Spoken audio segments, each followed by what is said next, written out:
নমস্কার বন্ধুরা, আমি সুমিত্রা রান্নাঘর থেকে বলছি। দেখুন, আজকে আমি একটুখানি দেখুন ডিম করব। ডিমটাকে কেটে নিয়েছি, আলুটাকেও কেটে নিয়েছি। আর তাতে কি দেব দেখুন, হলুদ গুঁড়ো, লঙ্কার গুঁড়ো, নুন, গরম মশলা, একটু আদা বাটা আর একটু টমেটো পিউরি। আর দেখুন বন্ধুরা, আমি পেঁয়াজটাকে একটু বেরেস্তার মতন করে নিয়েছি। তো প্রথমে আমার তেলটা গরম হয়ে গেছে বন্ধুরা। এবার আমি আলুগুলোকে আগে দিয়ে দেব।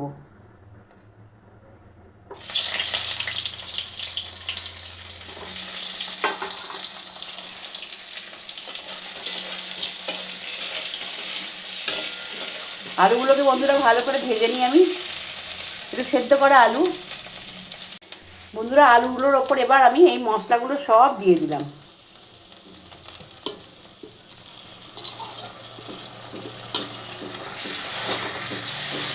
সব মশলাগুলো দিয়ে একটু ভালো করে কষে নেব। সামান্য একটু প্লেট ধোয়া জল দেব।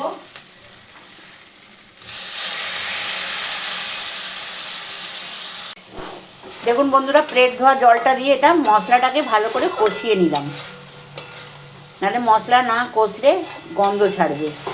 ওই জন্য মশলাটাকে ভালো করে বন্ধুরা কষিয়ে নিলাম।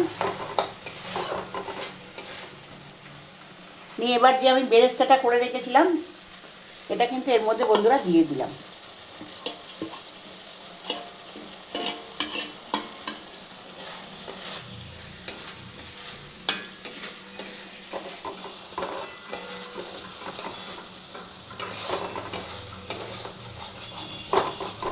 আর একটুখানি জল দেবো বন্ধুরা, সামান্য একটুখানি জল দেবো।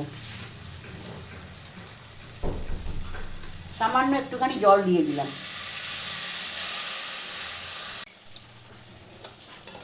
দেখুন বন্ধুরা, এটা কিন্তু আমার ভালো করে কষানো হয়ে গেছে।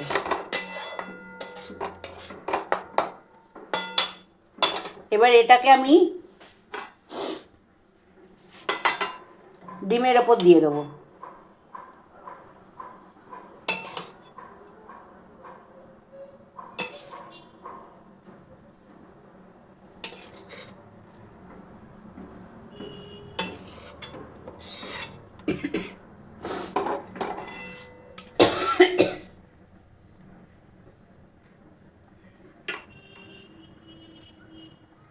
দেখুন বন্ধুরা, এটা সাজিয়ে দিয়েছি। এবার একটুখানি এই সামান্য অল্প একটুখানি ঘি এতে আমি দিয়ে দিলাম।